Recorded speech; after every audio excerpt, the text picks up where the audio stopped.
كتبنا صفحة المجد التالي أيها التاريخ عدنا قد رجعنا بالجديد بالدماء قد كتبنا صفحة المجد التالي.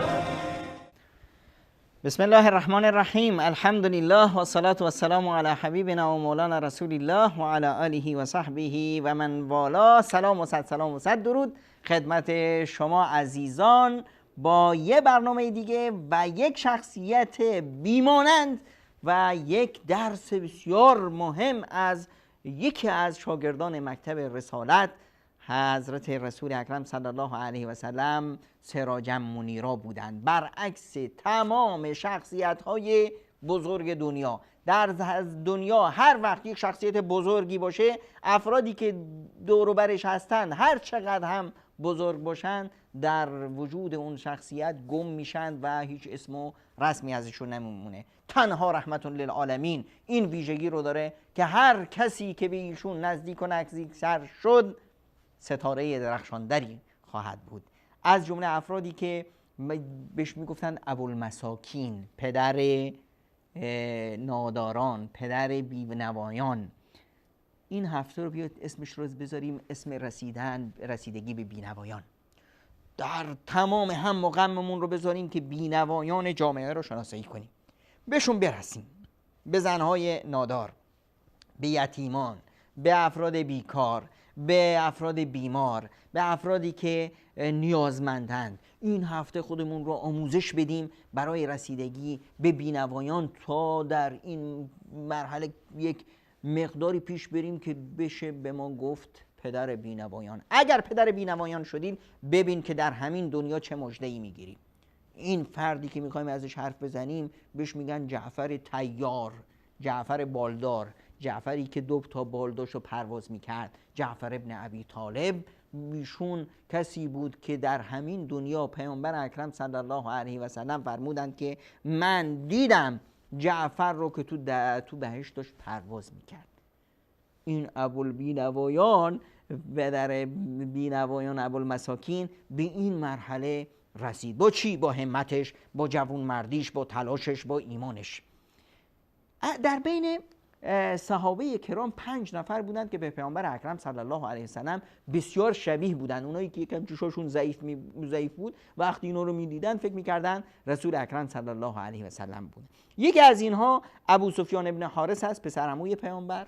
یکی دیگهش هم قسم ابن العباس هست که ایشون هم پسر عموی پیامبر بودند. یکی صائب ابن عبید که پدر بزرگ امام شافعی باشند. یکی هم که از همه به پیامبر اکرم صلی الله علیه و سلم شبیه تر بود حسن بود، حسن ابن علی نوه پیامبر خدا صلی الله علیه و سلم. و یکیشون همین رفیق خودمون جعفر ابن ابی طالب. جعفر اصلا حکایت اسلامش چی بود؟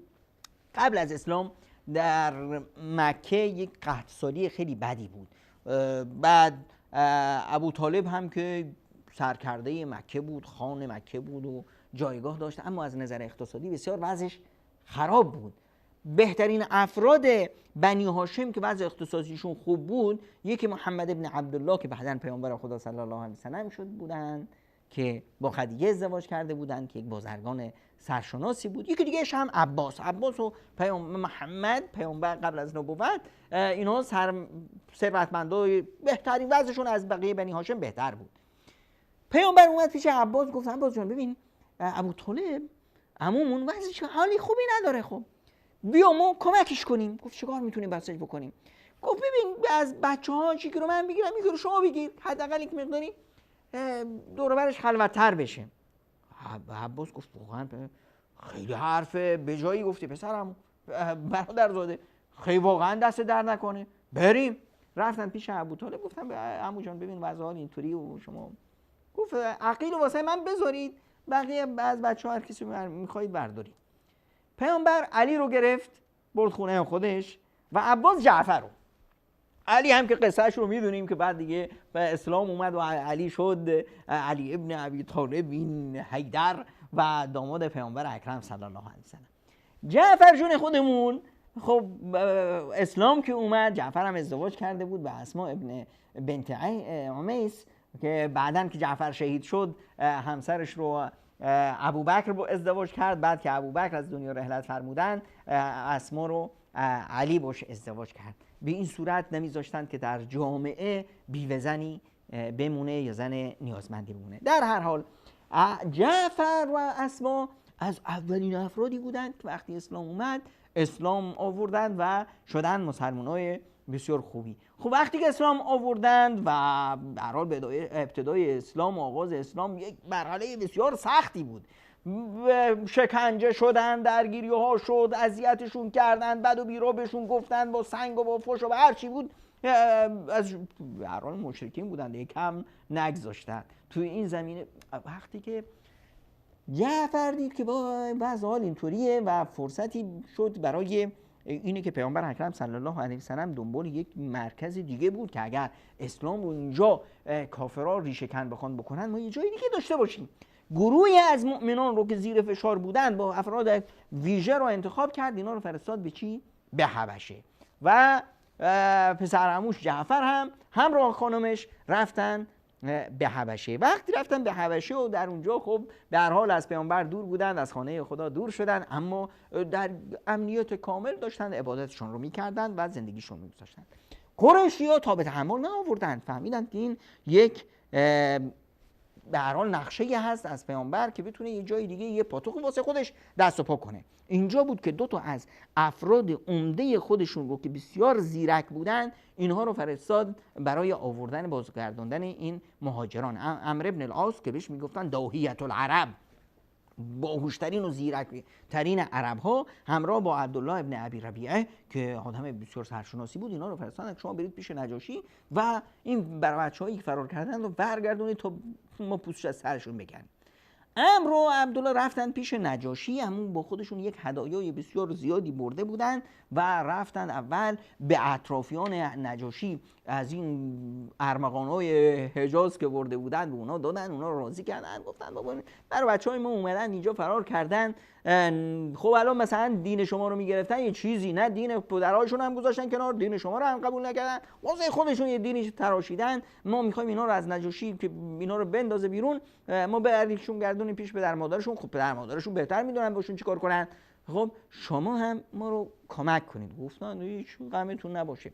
بعد هم هدایا خاصی آوردن پیش نجاشی و اومدن دیدن نجاشی. نجاشی هم که دیگه پادشاه بود، پادشاه نشسته بر عرش شاهی، در دور و برش همین افرادش و وزیرا و اینا و اومدن پیش نجاشی جان که نجاشی جان سلام میرسوندن به اهل قریش به شما و اینا و بعضی از بچه‌های ما جوانای احمقی بلند شدند و دین پدر و مادرها و آبا و اجدادشون رو گذاشتن کنار، حتی دین شما رو هم قبول نکردن. خب دین شما رو قبول میکردن یه چیزی و یه دین واسه خودشون تراشیدن، الان هم فرار کردن اومدن اینجا سرزمین شما رو به هم بریزند و اینجا کارهای خراب بکنن. شما اگر زحمتی نیست همینا رو تحویل ما بدید، ما ببریمشون پیش پدر مادرشون، اونا میدونن که باشون چطور رفتار کنن، به هر حال پدر و مادرشون هم نگرانشونن اینا. نجاشی گفت که عجب، من اطلاع ندارم، اما شما باید حرف اینا رو هم دید ببینیم که قضیهشون چیه. بعد فرستاد که اینا رو بیارن. صحابه که اونجا رسیده بودن ترسیدن که پس اومدن، اینا هم میدونستن که عمرو با نجاشی هم رابطه داره و رفاقت قدیمی، گفتن که باشه با ما بریم دیگه پیششون. قبل از اون گرفتم امورشون رو مرتب کردن که اونجا رفتیم به هر حال مرتب باشیم و کی حرف بزنه باشه ها، ببینید هر کی حرف نزنه که جعفر تو پسرعموی پیامبری اولا و از همه به پیامبر حتی شکل و شمایل به پیامبر شبیه تره و زبانت هم که ماشاءالله گویاست. خب فقط جعفر حرف میزنه بچه‌ها قبول. رفتن پیش نجاشی و اونا. نجاشی هم پرسید که حکایت ماجرای شما چیه؟ ببینید جواب جعفر من این جواب جعفر رو خوندم تو 2 دقیقه. در 2 دقیقه جعفر کل اسلام رو تقدیم میکنه به نجاشی و اطرافیان نجاشی. آقا اسلام یعنی چه؟ شما چرا اومدید مسلمون شدید؟ امروز وقتی کسی میخواد مسلمون بشه ما میش میگیم که آقا برو این کتابا رو بخون، بعدش نمیدونم بیا تو کلاس واسط بذاریم، انشالله امید هست که 5-6 سال بعد دیگه تو اسلام رو بفهمی.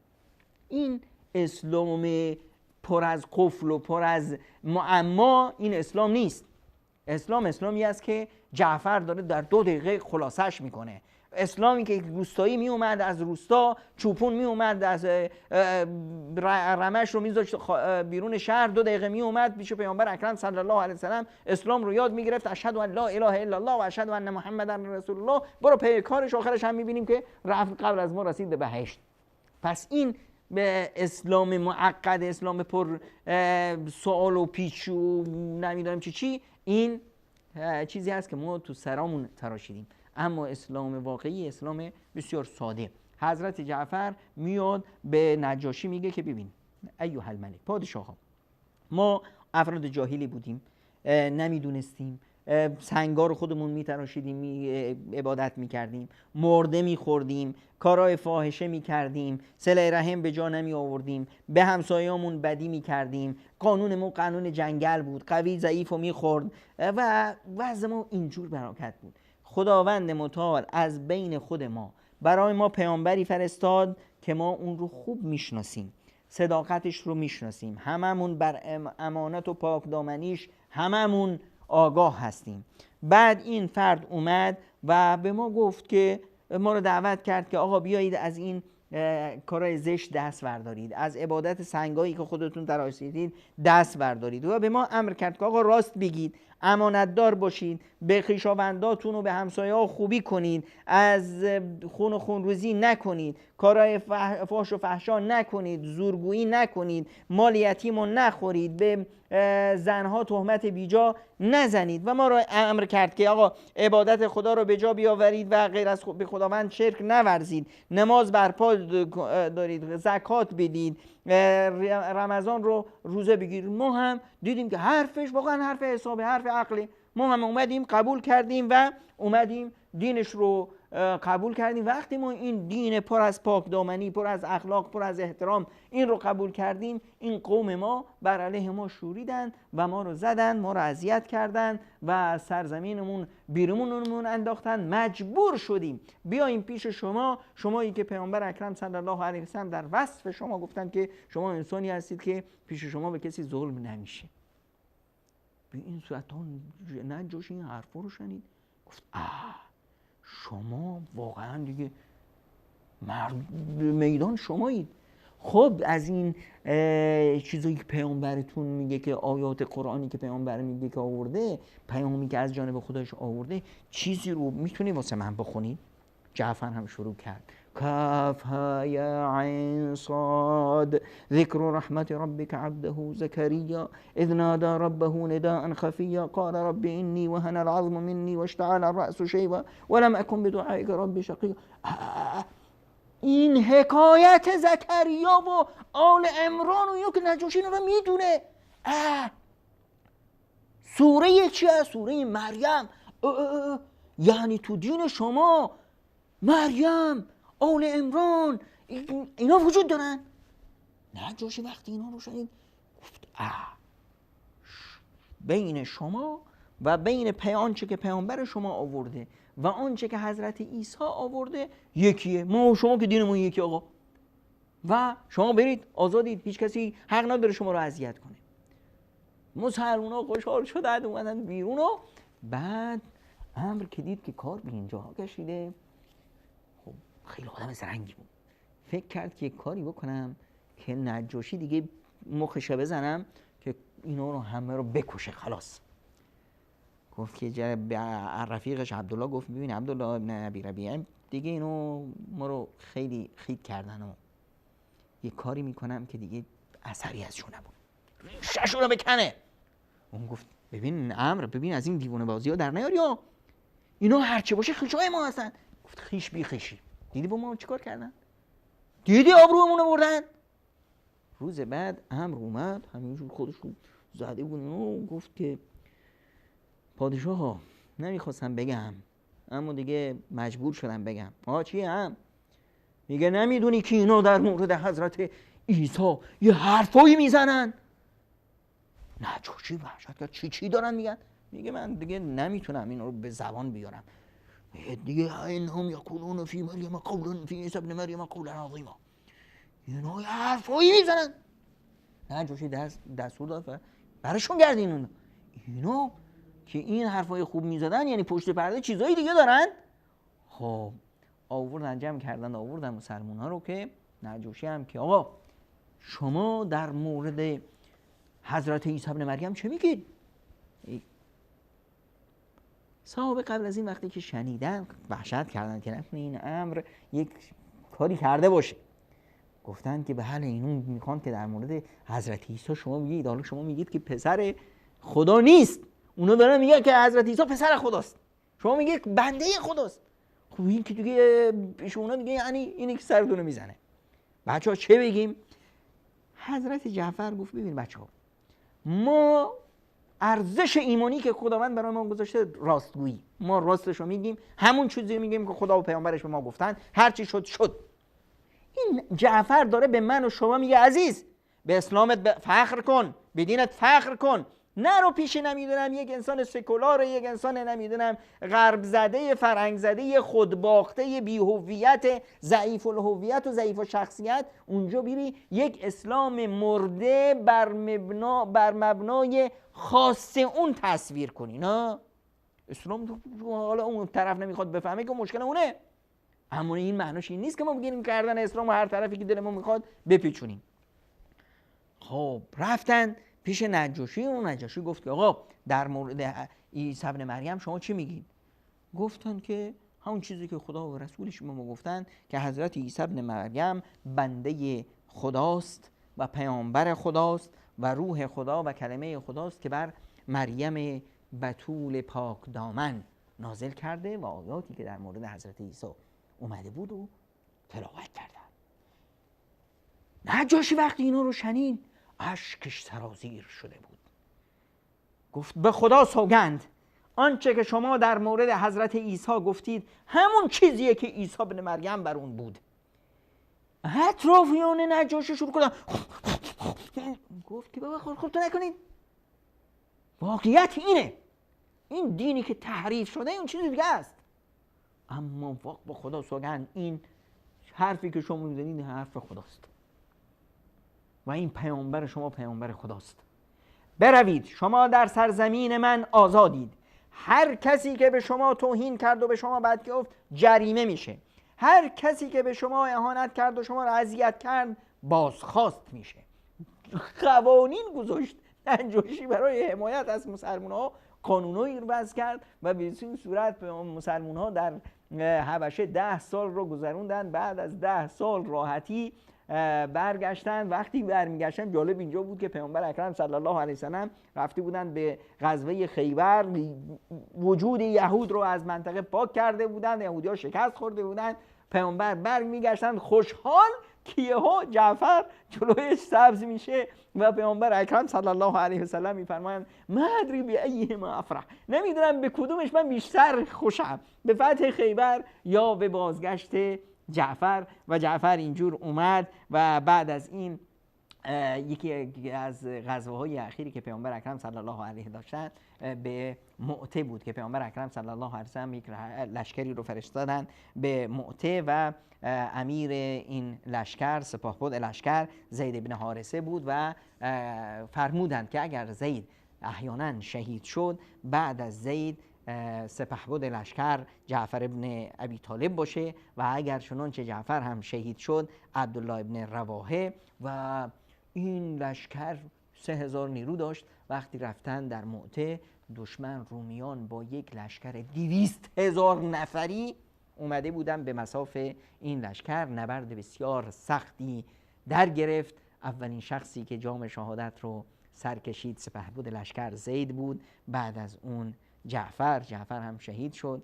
و جالب اینجاست که این لشکر در تاریخ اسلام عجیب هست که حضرت جبریل از اونجا مستقیم اخبار این جهاد و نبرد رو، خب این معته در اردن هست و از مدینه چقدر فاصله، این اخبار رو لحظه به لحظه به پیامبر اکرم صلی الله علیه و سلم میدادن و در این نبرد پرچم در دست جعفر بود، دست راستش که زده شد، پرچم رو با دست چپش گرفت، دست چپش رو قطع کردن، بعد پرچم رو با سینهش گرفت، نگذاشت که پرچم اسلام بیفته تا اینکه گردنش رو هم زدن. اینجا بود که عبدالله ابن رواحه اومد پرچم رو به دست گرفت و پرچم اسلام به زمین نیفتاد و پیامبر اکرم صلی الله علیه و سلم می‌فرمودند که من دیدم که جعفر در بهشت پرواز میکنه. وقتی که خبر شهادت جعفر رسید، پیامبر اکرم صلی الله علیه و سلم اومدن خونه جعفر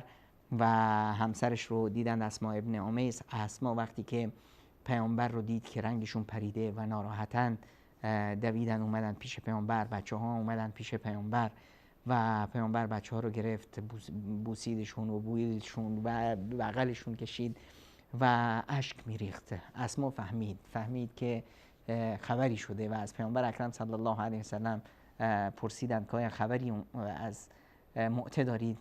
گفتند که بله، جعفر شهید شد. و پیامبر اکرم صلی الله علیه وسلم گریه میکردند و دعا میکردند که اللهم اخلف جعفرا فی ولده، اللهم اخلف جعفرا فی اهله. خداوند برای جعفر فرزندانش رو، خانوادهش رو پس از اون نگهدار و حامی اونها باش. و فرمودند که من جعفر رو دیدم که با 2 بال در بهشت پرواز میکنند. این فرد، پدر مسکینان، این فردی که در راه خدا چنین جانفشانی کرد، در راه خدا از سرزمین و از خانه و کاشانش هجرت کرد، مجبور شد، رانده شد، رفت از سرزمینش 10 سال در سرزمین غربت در غرب امروزی، اونجا به سبب امروز که بعضیا مجبور میشن برن به سرزمین‌های کافرها، اون وقتا این جعفر مجبور شد از خانه و کاشانه و خویش و از وجود نازنین پیامبر اکرم صلی الله علیه و سلم 10 سال محروم بودن، از خانه خدا 10 سال محروم بودند.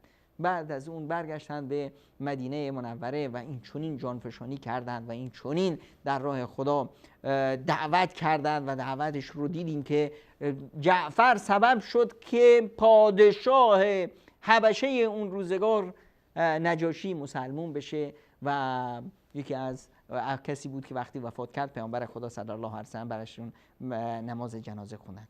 این جعفر تونست در همین دنیا مژده بهشت رو از پیامبر اکرم صلی الله علیه و سلم بگیره. با چی؟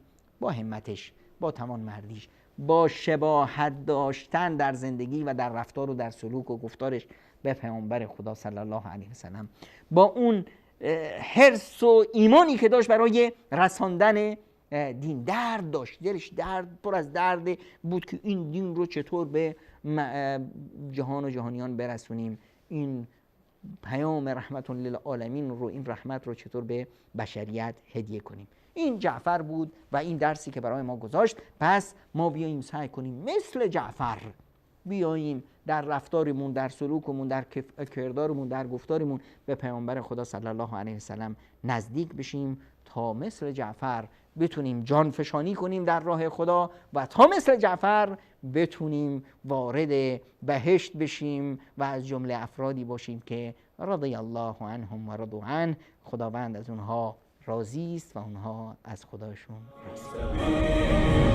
راضی.